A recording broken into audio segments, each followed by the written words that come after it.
But it's worse than just keeping the tax. Trudeau now thinks it is time to quadruple the tax on Canadians right across the country. Why now? Now, after 8 years of Justin Trudeau, everything costs more. A record-smashing 2 million Canadians had to go to a food bank in 1 month. Food bank leaders say they have never seen anything like it.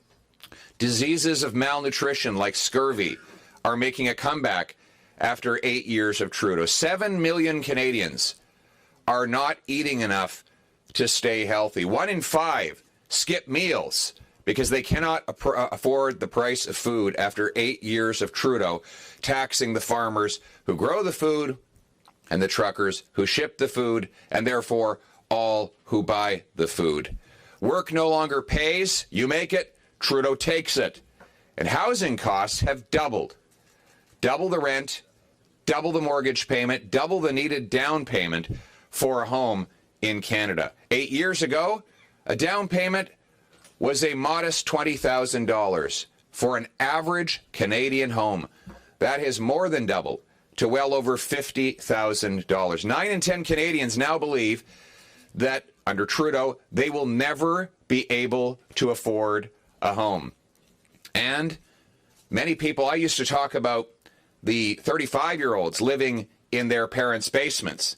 And the Liberals laughed and made fun of those young people, calling them names. They would cackle in the House of Commons about how these poor young people were just not making it in life because of their own failures. But we know now that that's the least of our problems. We have parents who now have to move back in with kids because Trudeau's policies have risen the rent on our seniors. Worse still, we have a new phenomenon not seen since at least the Great Depression, where middle-class people are becoming homeless. Fully employed carpenters and nurses living in parking lots, in cars, in Canada. 8 years ago, this would have been unimaginable. What happened? Justin Trudeau happened. That's what happened. Now we learn the news that people are leaving Canada in record numbers. Canada used to be a beacon of hope. People around the world would clamor to get into our doors.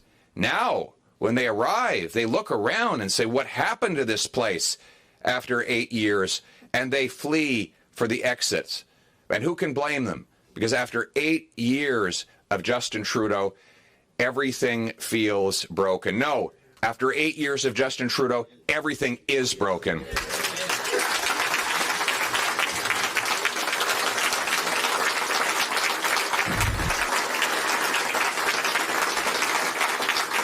And what does he do when the heat starts? He divides to distract. He will once again tear apart the country, turn Canadian against Canadian. We know how he does it. He divides by race, sexuality, vaccine status, and now region. That is his latest divide and conquer strategy. As people, he wants people to forget that they can't afford to heat their homes or feed their kids or pay the rent. So he's going to vilify people in different parts of the country. He wants to turn you against your fellow Canadian so you forget how miserable life has become after 8 years of his government. His latest tactic is to charge higher carbon taxes on some people than on other people. A divide and conquer strategy being condemned even by some New Democrats. The NDP in Saskatchewan and Alberta have come out against the two classes of citizenship that Justin Trudeau has imposed with his carbon tax on heat. The Manitoba NDP government has opposed the unfairness, and even BC's NDP is raising concerns. So the question becomes, what will Jagmeet Singh do? Will Jagmeet Singh stand with provincial NDPers?